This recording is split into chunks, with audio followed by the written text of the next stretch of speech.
All right, shalom. This is the brother Karatazar. Here again, brother Tamarak. Got the brother Kayal. Got the brother Amamoth. So this is the third installment on the is Shaving Lawful video series. And this time we're gonna go into some of the cultural funeral rites of ancient Egypt and those contained in the scriptures to prove that the whole thing with shaving is talking about for the dead. All right, so let me go and get on my screen share.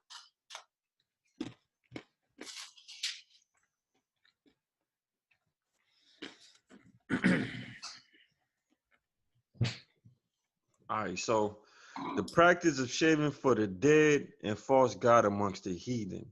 All right, prohibition for the dead is surrounded by scriptures dealing with idolatry and reverence in the Most High. Right, when you look at Leviticus 19:26-31, you see not to observe times, eat blood, or use enchantment. It's called extirpation, spoken of in Ezekiel chapter 21 and 21, where the Babylonians would take the entrails, or would take a liver of an animal that they sacrificed, and they would read that liver, and that would give them an answer. So they would observe times, or they would divine using that process. Well, the scripture right here tells you not to do that. It also tells you no prostitution of your daughters, right? Well, we read in previous verses, like Deuteronomy 23:17, where it tells you not to do that because it didn't want you prostituting your daughters being priestess, okay? Temple prostitutes, that's where you get the word Quadash and Quadasha, all right, in the Hebrew, meaning a prostitute that's a woman that's separated to a false god or a man, all right? It also tells you not to seek wizards or necromancers, all right? People that use divining with dead spirits. They use the dead spirits to divine, right? And then the last but not least, it tells you to reverence the Most High and to keep his Sabbaths. Now, let me show you one more thing. Let's go into one more thing real quick. Let's look in to show you that Leviticus 19 is going into idolatry in the Linear Bible.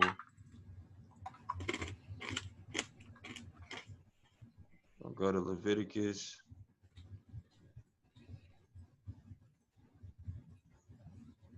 19. Now, Leviticus 19. Now, look at the top right here. At the top, it says Leviticus 19 in the Linear Bible, idolatry forbidden. That is telling you that this is what this whole Leviticus 19 is talking about, right? Idolatry forbidden. So when you look at Leviticus 19:27-28, it's surrounded by scriptures that are talking about idolatry. All right, so reading Leviticus 19:26-31, it says, "Ye shall not eat anything with the blood, neither shall you use enchantment nor observe time." This is dealing with idolatry. "Ye shall not round the corners of your head, neither shalt thou mar the corners of thy beard. Ye shall not make any cuttings in your flesh for the dead, nor print any marks upon you. I am the Lord." This is idolatry, which we're going to prove in a second. "Do not prostitute thy daughter to cause her to be a whore, lest the land fall into whoredom and the land become full of wickedness." This goes back to idolatry. When you go to Deuteronomy chapter 23:17, it's talking about a temple prostitute, okay, which were priestesses of gods and goddesses, right? Verse 30, "You shall keep my Sabbaths and reverence my sanctuary. I am the Lord." This is the Most High telling you to reverence him and no other God. Verse 31, "Regard not them that have familiar spirits," all right? "Neither seek after wizards to be defiled by them. I'm the Lord your God." So he's telling you not to go to necromancers or people that, say they talk to spirits, to divine with those spirits. It's all dealing with idolatry. All right. So the question is this: why would the author, being Moses, well, it was written by Moses, but the author, being Yahawah, surround these idolatry scriptures around a prohibition of shaving for the dead? Why would he do that? Well, Leviticus 18:3, or 2 through 3. Speaking to the children of Israel and saying to them, I am the Lord your God. After the doings of the land of Egypt, wherein ye dwelt, shall ye not do. And after the doings of the land of Canaan, whither I bring you, ye shall not do, neither shall ye walk in the ordinances. So you got to remember this. When Moses is giving the children of Israel these laws, they're coming from Egypt, from being in slavery for 400 years in Egypt. That means they're seeing all the practices of the heathens and worshiping their gods. Also, they're going to the land of Canaan with some more heathens that worship false gods. So the Most High doesn't want them dealing with these false gods or dealing with him in the same manner that the heathens worship their gods. Exodus chapter 20, verse 1 through 5. And God spake all these words, saying, I am the Lord thy God, which have brought thee out of the land of Egypt, out of the house of bondage. Thou shalt have no other gods before me. Thou shalt not make unto thee any graven images, or any likeness of anything that is in heaven above, or that is in the earth beneath, or that is in the water under the earth. Now, why would he be saying this? Because the heathen, such as the ancient Egypt, they had gods that were that had animal heads. All right, they had the bull, they had the falcon, they had the dog. The cat was a god for them. All right. Mhm. Verse 5, thou shalt not bow down thyself to them, nor serve them, for I am the Lord thy God, am a jealous God. Deuteronomy chapter. Now that's a commandment. That's the first commandment. Okay. Deuteronomy 12:29 through 32. When the Lord thy God shall cut off the nations from before thee, whither thou go to possess them, and thou succeedest them, and dwellest in their land, take heed to thyself, that thou be not snared by following them, after that they be destroyed from before thee. And this is important now, and that thou inquire not after their gods, saying, how did these nations serve their gods? Even so will I do. Thou shalt not do so unto the Lord thy God, for every abomination to the Lord which he hated have they done unto their gods. For even their sons and their daughters have they burnt in the fire to their gods. What thing soever I command you, observe to do it. Thou shalt not add thereunto, nor diminish it from it. Now, just on that point, real quick, if you're saying that you can't have a 5 o'clock shadow, or you can't line up, basically you're adding unto the Most High's law. Most High law don't speak about no 5 o'clock shadows, nor does it speak about lineups. What it speaks about is shaving and cutting your flesh for the dead, because he told us when we went to the land of Israel that we should not inquire after their gods, saying, how did these nations serve their gods? And then we do the same as they did to the Most High. He didn't want us doing that. So the question was that we asked previously, why would Yahawah surround a prohibition of shaving for the dead with scriptures directed towards idolatry?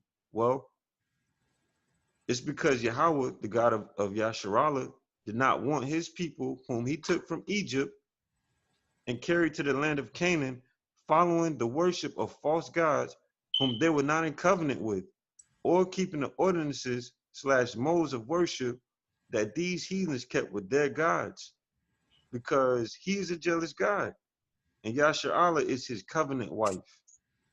So a part of the heathen funerary customs and ordinances was to shave and cut themselves. It was also to tattoo the name of their gods in their flesh. And it was all done for the dead and for their gods in funeral ceremonies such as the Egyptian opening of the mouth ceremony. Mind you, the children of Israel had just left Egypt and they were seeing these customs and maybe even taking part of these customs. We know that when Moses broke the Ten Commandments, why did he throw down the Ten Commandments like that? Because when he came down, they were worshiping Apis the bull. Now, this is funny too, because Apis the bull goes back to Horus. All right? I'm sorry. It goes back to the enemy of Horus, which would be Set, if I'm not mistaken. What you're gonna read about in the ceremony of the opening of the mouth in a second, which goes back to that whole thing of shaving for the dead. It says the heathen gods, a lot of the times were men that after they died become worshipped as gods. Hence the link between idolatry, the dead, and or shaving for the dead. Now think about it. The pharaohs in Egypt were considered to be gods on earth. All right. When those pharaohs died, they became gods that were worshipped. This is how all the gods got started. And it tells you that in the scriptures. Yep. The invention of false gods, ceremonies, and customs by men worshiping their dead. Wisdom of Solomon, chapter 14, verse 11 through 26. Therefore, even upon the idols of the Gentiles shall there be a visitation, because in the creature of God they are become an abomination, and a stumbling block to the souls of men, and a snare to the feet of the unwise. For the devising of idols was the beginning of spiritual fornication, and the invention of them, right? And the invention of them. So now it's going to tell you how they were invented. And the invention of them, the corruption of life. For neither were they from the beginning, neither shall they be forever.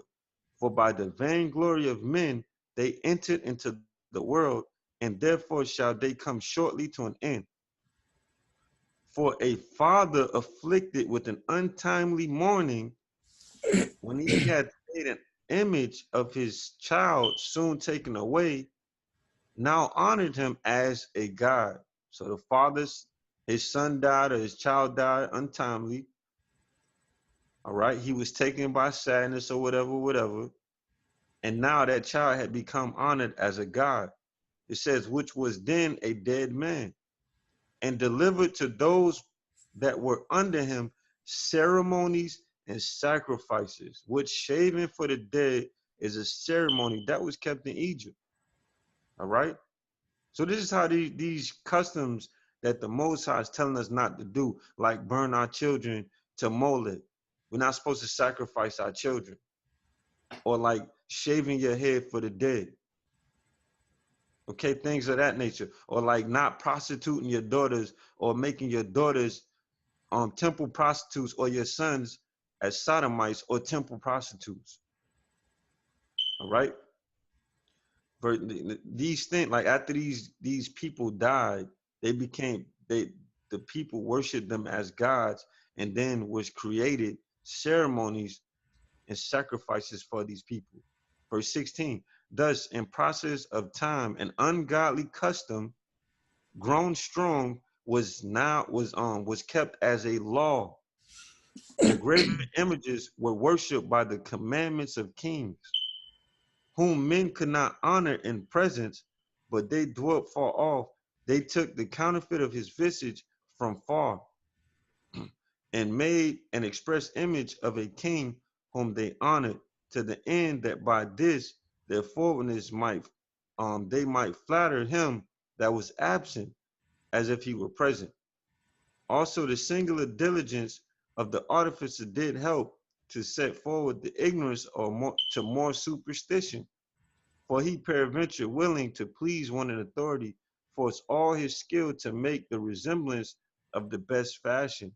And so the multitude, allured by the grace of the work, took him now for a god which was a little before but honored. All right.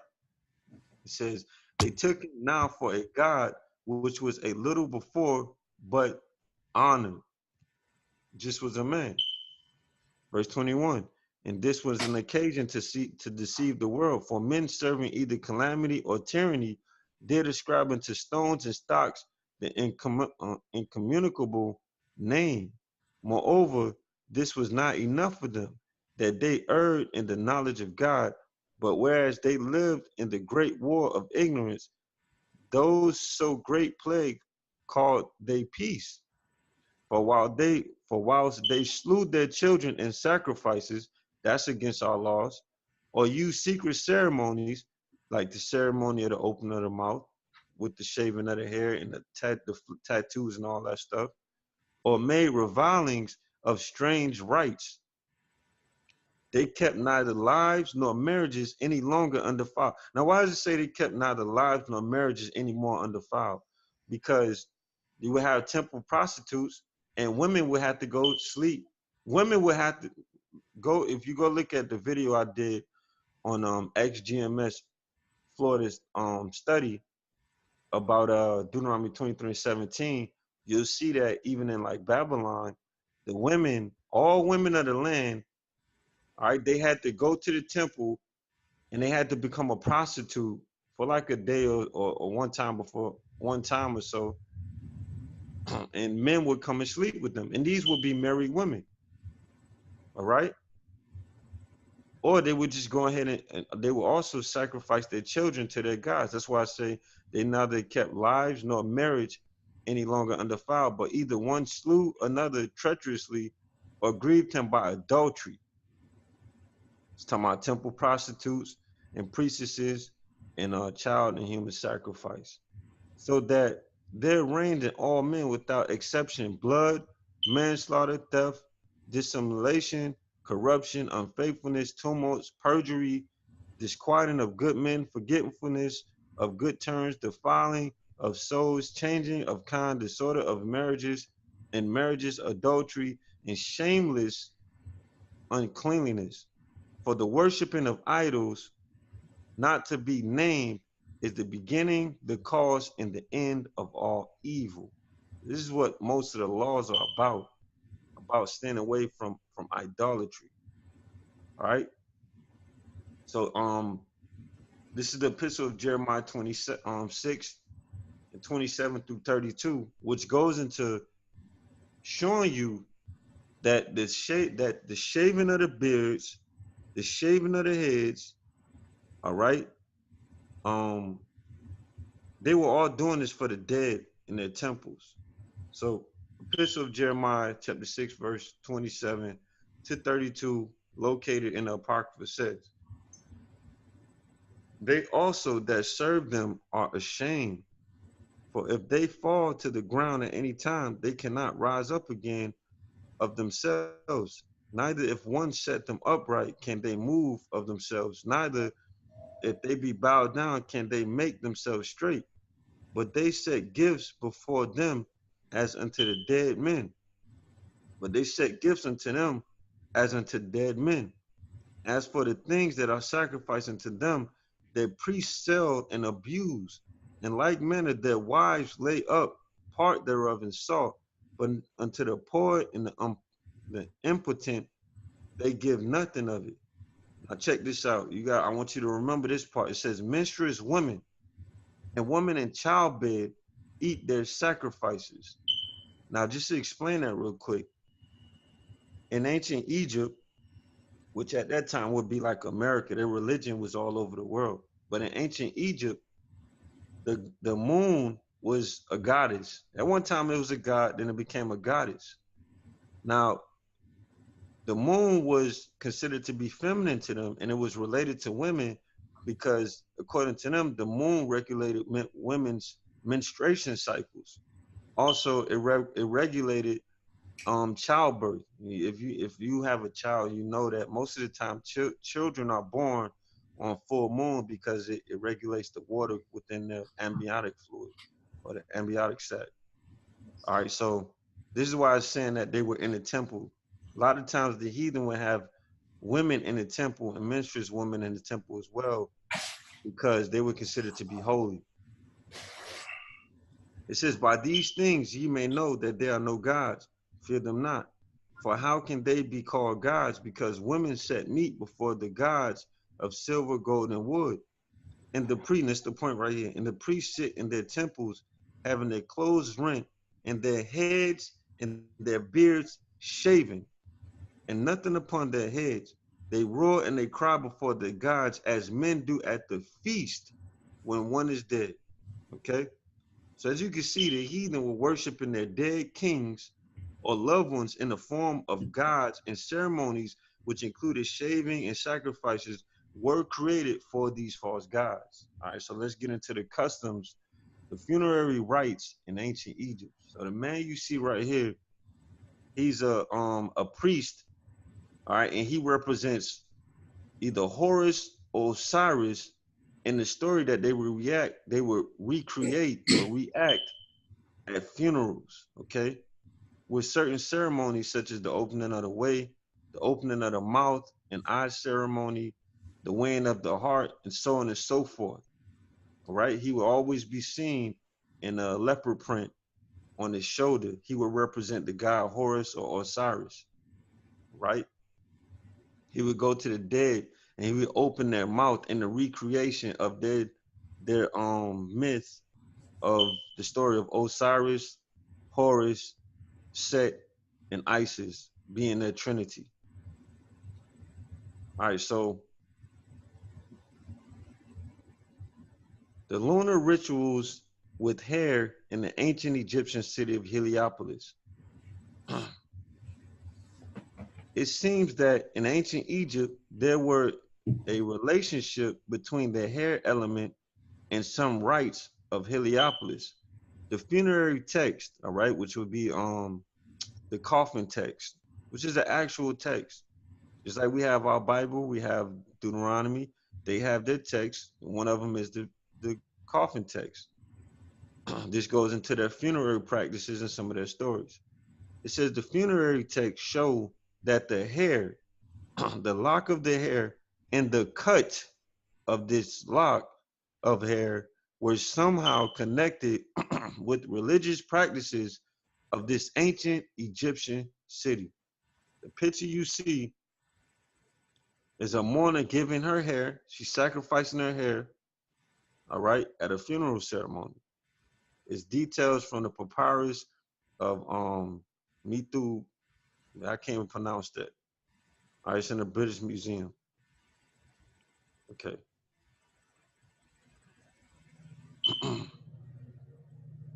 The festivities of Suwut and Denit were important lunar celebrations in Heliopolis during the Old Kingdom.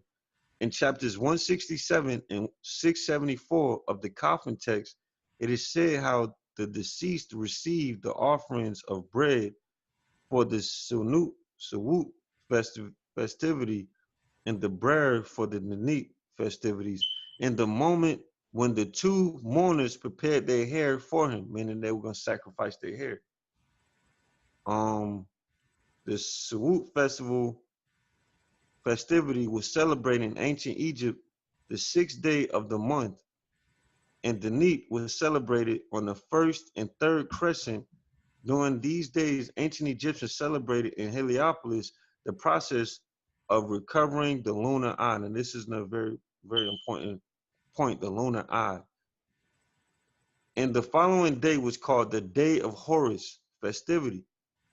The lunar cycle was celebrated with the hair element as a process of rebirth, as it was in the funerals of ancient Egypt. So the hair was very important in this holiday and also in the funeral practices of ancient Egypt. Now, the code of Osiris became increasingly popular during the first intermediate period, and he was seen as the first of the Westerners, the foremost among the dead who promised eternal life to those who believed in him. When Isis brought him back from the dead, she enlisted the help of her sister Nephthys to chant magical incantations And this part of the myth was reenacted during the festivals of Osiris and also at funerals. So they would reenact this part of the ceremony at funerals. Through the lamentation of Isis and the Nephits, a call and a response performance of two women playing the part of the deities to call Osiris to the event. The festival was a ritual reenactment of the resurrection, basically, of Osiris. Well, Horus and Osiris. In the religious spirit, now this goes back to the moon, but matter of fact, I'm gonna get to the point. Y'all can read this on your own if you want to. But so in ancient Egypt, concepts as growing, eliminating enemies, and recovery appear in lunar festivities located in Heliopolis, and with the gesture of showing and cutting hair as it happened during funerals. Right? The question is, were these practices taken by Heliopolis priests from the popular funeral tradition? Now we got to look up this word. I don't even know how to say it, but it's S3MT, or whatever that is. The Egyptian word S3MT, hair, mourning, or both. We have read in many chapters of the coffin text that the sanut was cut. I'm gonna just read the parts and offered, and that seems to happen when the mourners were shaved. But do we exactly know what the sanut was? Everything points to the Egyptian word S3MT as a funerary custom related to hair and mourning, but nothing indicates that it could refer to a special hairstyle. This showing you that it wasn't talking about a lineup. They weren't doing no lineups in ancient Egypt, man. Okay, mourning ritual and opening of the mouth ceremony. This is how the ceremony went, okay? The pyramid text give us a clue of what was first. The soul of Butu rocked for you. They beat their bodies and their arms for you. They poured their hair for you. They say to you, O Osiris, you have gone and come back. You were sleeping and have waked up. You were dead and you have revived. Stand up. Look what your sons have done for you. He has beaten for you the one who beated you as a bull. He has killed for you the one who's killed you as a bull. May the mourners stop in both places. You go up, Osiris, to the sky. Blah, blah, blah. Now, reading this passage, it seems that we find the following sequence. Number one, the souls of Butu are Isis and Nephthys. So the mourners shake and pull their hair. We are in full mourning ritual. Two, Horus gets into the drama. That means that Isis has already conceived him, and he could then revenge his father's death in the funeral. It might be the moment of the sacrifice of the ox or scapegoat. It's remembered the fight between Horus and Set and the victory of the falcon god. Three, the animal has been slaughtered, so the death of Osiris revenge. The moan stops. In this moment, the deceased receives the foreleg and the heart of the ox and the Ujit eye. The Ujit eye is the moon, as a symbol of the final resurrection. The end of the mourning was the cut of the sunut, the S3MT. Remember that S3MT means hair. It was the cut of the hair. And maybe then was also when the mourners were shaved and the lock of hair assimilated to the healed lunar eye was offered. So at this time, their hair was cut, all right? And when his hair was cut, it represented the moon. Now, Horus was able to defeat his father Osiris' enemies because Osiris gave Horus his left eye, which was the moon, which is called the digit eye. And this digit eye, remember, the moon is also representative of women. So this digit eye was also represented by hair. That's why the women would cut their hair. The moon also represents rebirth, reincarnation, and so on and so forth. So number 4, I'm gonna skip through that. Just notice that it's highlighted. It says this morning right. Hair and death in ancient Egypt. Egyptian funerals of cutting and then offering the hair of the two dirties or kites, which was the animal that Isis and Nefertiti's came as when she sat her on Osiris's rod and got pregnant and came with Horus. They came as kites. So in the funeral, they would cut their hair and then offer it. All right. It says, who made a mourning ritual in the role as Isis and Nefertiti's. I'm going to skip through all the highlighted parts. The coffin text of the Middle Kingdom gives us indices of cutting the mourning woman's hair in ancient Egypt funerals.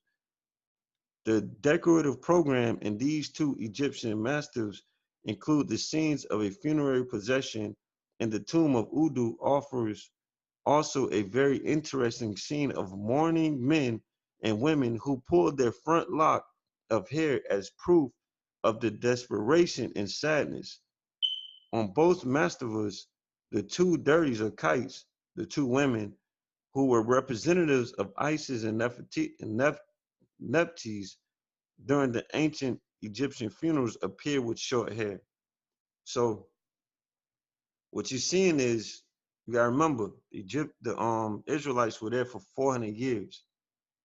All right, they were seeing these religious ceremonies at funerals. The ceremonies that are mentioned come from the coffin text, and this ceremony is called the opening of the mouth. Now, during these ceremonies, the two hired women, the two hired mourners, will play the role of Isis and Nephthys. They would hold the locks of hair over the dead person's face. They will wave it as a sign of sadness, basically going back to when Osiris was killed by his enemy Set. And then they would cut their hair representing Horus the sun getting the eye of the Jeep, which is represented by the moon in hair, symbolizing his victory and his rebirth or his reincarnation. So they would go in and shave their hair at that point. All right. It represented resurrection, reincarnation of Horus as Osiris as Horus and the pregnant Isis. This was done at funerals, man. All right, so moving on. It says, Brutus, this is the day of giving the Ujet eye to his lord P-Dep. This is the day of shaving the mourners. Now, if you look, you see the hieroglyphics. This is actually written in the coffin text. This is what it says. This is the day of the shaving of the mourners, right? And that right there in the middle, that's a razor that they would use to shave. Moving on.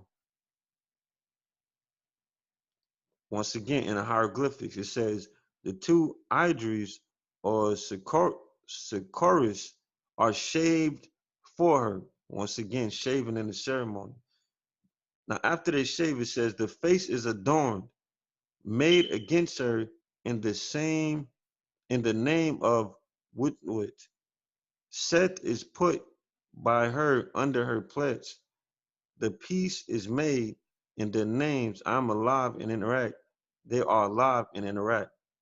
After shaving the idris, locks of hair or ura, the text says how the face is adorned or dressed. But with what do we have to think about the arrangements?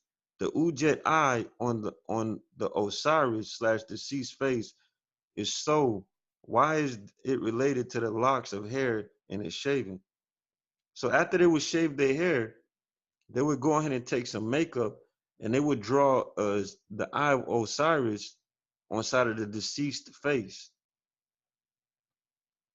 It says the lock of hair or just hair, S3MT, is cut The eye is sealed by the nestling in its hole. And as you can see, that's in the hieroglyphics. So the hair was cut and then the eye was drawn on the person's face. It says, it shows how after the opening of the mouth ceremony, a woman with short hair is offering green makeup. Makeup, now this is coming from the text. It says, make up the intact eye of Horus in your face, or Horus has made up to you his eye. Also in the coffin text, we can find many mentions to the practice, as for instance, I make to you a green eye of Horus in your face. Green makeup and black makeup, I give you the eye of Horus. Black and white, they will lighten your face. Giving the makeup is a synonym of giving the ujet eye. All right, this ujet eye keeps coming up. It says in Egypt, the funerals is symbolized the victory of Horus over Set and the offering of the healed eye or the ujet eye to the deceased, who will come back to life as did Osiris in the legend. We have seen that in the Egyptian funeral text, to cut the S3MT, which is hair, was related to the healing of the eye of Horus and with the shave of the two mourners. All right. So this is the very solid idea in ancient Egypt that dates back from the Old Kingdom. The dead king would reach the hereafter as the eye of Horus, but he usually took the aspect of a bird, using the facilities of this animal for flying up. So this is summarizing or summing up the main ideas we can take from these 3 chapters of the coffin text are: number 1, this S3MT, which is hair. The lock of hair or just hair is cut just before the before the final resurrection in ancient Egypt funerals. Number 2, the Osiris resurrection is connected with the shave of the mourners. Number 3, the cut of the S3MT, which is hair, is connected in ancient Egyptian belief with the eye and the vision of recovery. All right, we got a couple more. We almost done. All right, so the hair in the final resurrection in the coffin text of ancient Egypt. When Horus gets his eye back, the Ujut eye, and it is interesting to notice how that in that moment, the funerary text mentions 2 very things happen. The presence of the lock of hair or just the hair, the shave of the mourner. All right. Butu, the ladies of Butu crying for Osiris and Isis Nephthys. To chapter 339, the moment of restoration is the moment of shaving the mourners in Butu. So shaving Isis and Nephthys. Now here's from the hieroglyphics. It says, Busiris, this is the day of the giving of the Ujet eye to his lord, Pida. This is the day of the shaving of the mourners. All right, so the reenactment, this is the requirements of the professional mourners in ancient Egypt, the 2 women. All right, it says before the speeches, the text indicates that the requirements of these 2 professional mourners are, I'm just going to read the highlighted part. Well, they were to not have been mothers yet. Their body hair was removed, basically was shaven. Their names as Isis and Nephthys was inscribed in their shoulder. That is, they had to be identified. It was inscribed in their shoulders, a tattoo. All right. So let's go to Leviticus 19-27 and read that and take a look at it and see if it matches up with the why the Most High wouldn't want us doing this. All right, basically it says, no cut around the sides of the corners of your head, and no destroy or ruin the sides of your beard, and incisions or cuts to the dead, no shall you make in your flesh, and imprints or marks of writing or brand no set on you. Right? So the Most High, this directly correlates with the shaving of the head and the names of Isis and Nephthys inscribed in their shoulders, all right, as being imprints or marks or brandings put on them. It's directly in opposition to the law, letting you know that this is what the law is talking about. Leviticus 19:27. Ye shall not round the corners of your heads, neither shalt thou mar the corners of thy beard, and ye shall not make any cuttings in your flesh for the dead, nor print any marks upon you. All right, why is he saying not to print any marks upon you while saying not cutting in your flesh and not marring the corners of your beard? Because it was a custom in ancient Egypt. Deuteronomy 14:1-2. Ye are the children of the Lord your God. Ye shall not cut yourselves, nor make any baldness between your eyes for the dead. You notice it keeps saying for the dead, for the dead, for the dead. For thou art a holy people unto the Lord thy God, because we're in covenant with him. And the Lord had chosen thee to be a peculiar people unto himself, above all the nations upon the face of the earth. Now, Leviticus 21:5, verse 1 tells you, talks about being defiled for the dead. So we know it's in relation to being to the dead. But it says, they shall not make baldness upon their head, neither shall they shave off the corners of their beard, nor make any cuttings in their flesh. All right.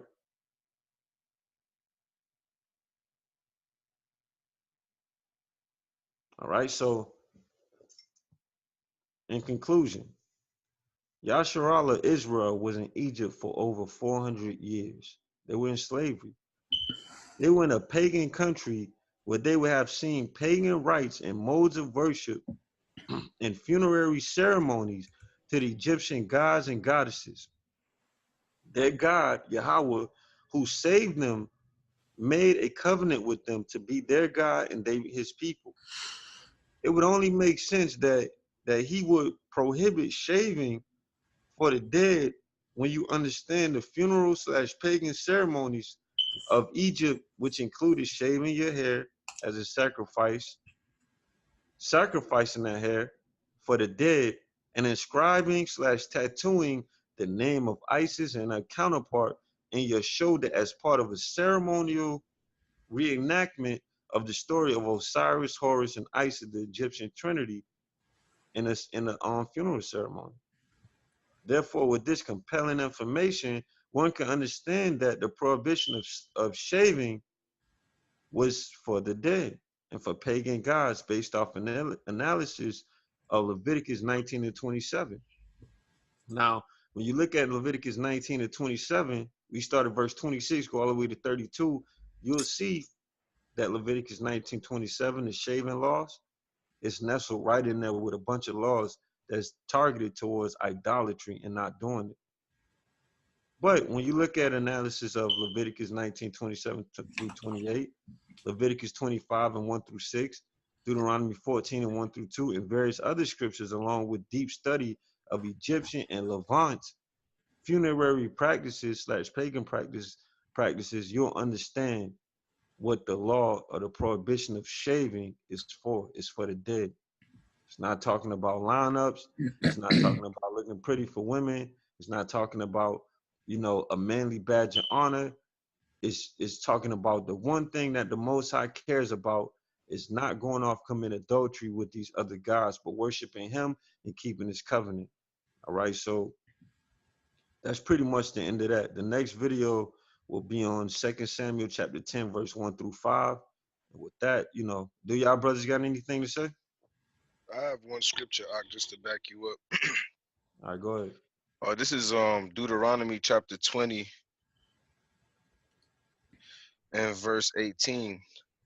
I'm gonna read from verse 17, and this is going into what we were supposed to do when we went to war against nations or cities that didn't want to surrender to us.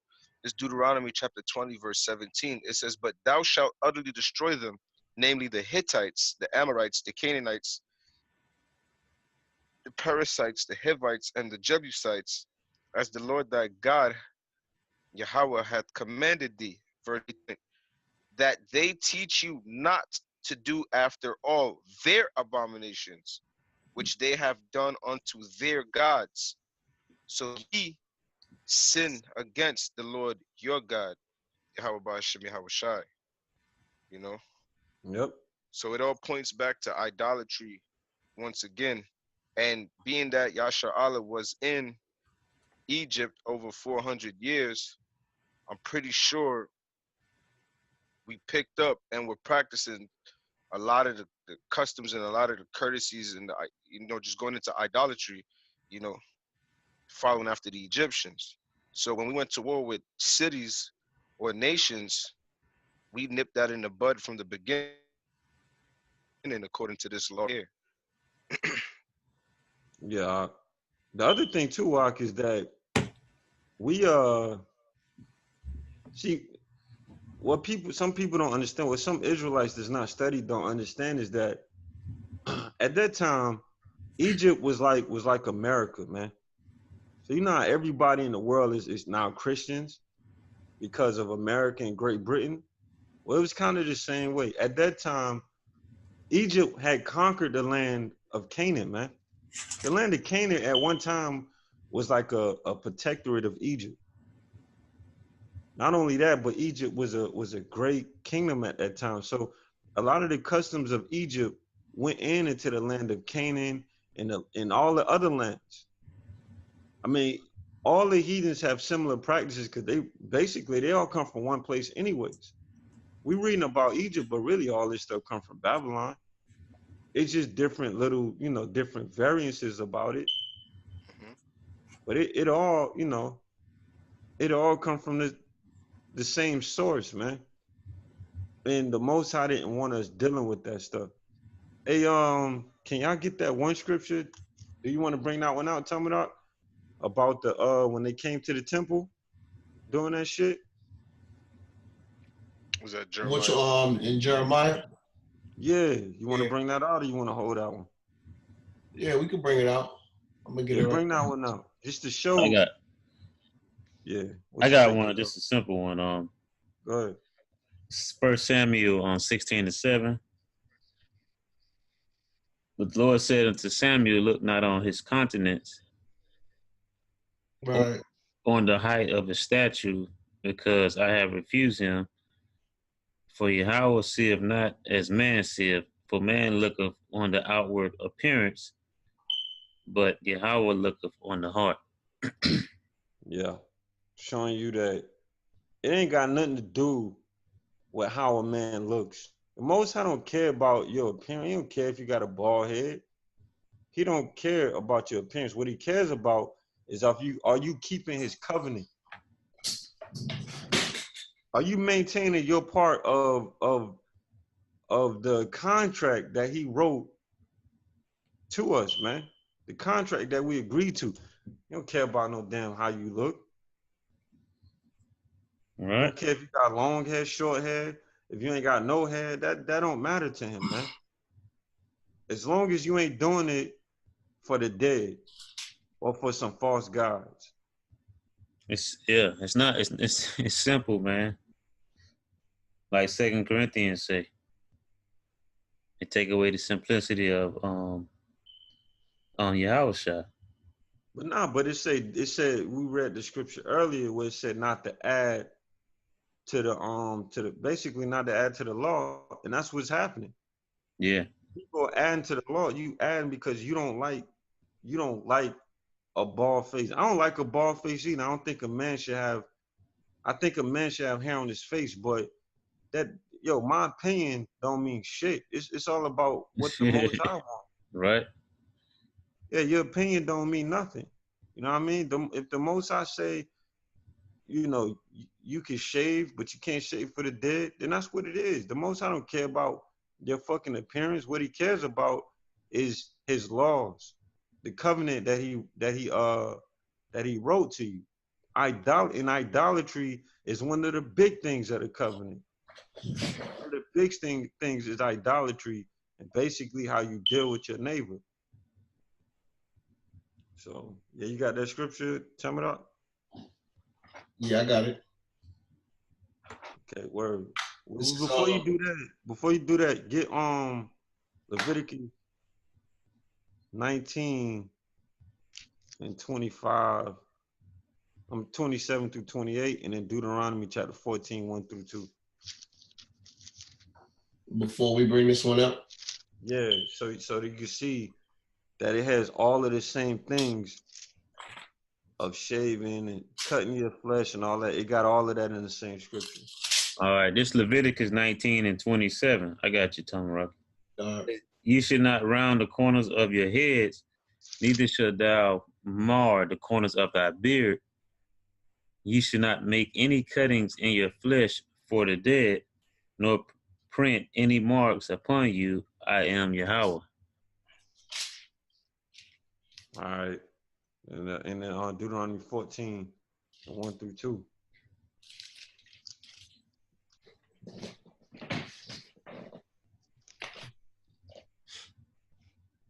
This is Deuteronomy chapter 14, verse 1. Ye are the children of the Lord your power. Ye should not cut yourselves, nor make any baldness between your eyes for the dead. For thou art an holy people unto the Lord thy power, and the Lord hath chosen thee to be a peculiar people unto himself above all the nations that are upon the earth. So there again, it's talking about baldness on your head or baldness between your eyes and cutting yourself, and it says for the dead once again. Right. All right, so it's pretty clear that you're not supposed to cut yourself or make baldness on your head or shave the corners of your beard around the corners of your head for the dead. Now let's see if we can find a scripture where people were actually doing that shit in that same order for the dead. So go ahead and read that out. This is Jeremiah chapter 41. I'm going to start right at the top. Now it came to pass in the 7th month that Ishmael, the son of Nethaniah, the son of Elishama, of the seed royal, and the princes of the king, even 10 men with him, came unto Gedaliah, the son of Ahikam, to Mizpah. And there they did eat bread together in Mizpah. Then arose Ishmael, the son of Nethaniah, and the 10 men that were with him, and smote Gedaliah, the son of Ahikam, the son of Shaphan, with the sword, and slew him, whom the king of Babylon had made governor over the land. Ishmael also slew all the Jews that were with him, even with Gedaliah at Mizpah, and the Chaldeans that were found there, and the men of war. And it came to pass the 2nd day after he had slain Gedaliah, and no man knew it, that there came certain from Shechem, from Shiloh, and from Samaria, even 80 men, having their beards shaven and their clothes rent, and having cut themselves with offerings and incense in their hand, to bring them unto the house of the Lord. Yeah, you want to explain it, Tamaraka? You want to? Yeah, because even when you go into the precept to verse 5, the precepts takes you right back to Leviticus 19, 27 and 28, showing you that the two are tied together. Okay? Yep. Shit, y'all want to go to 2 Samuel? I think we should do that in a whole nother one, man.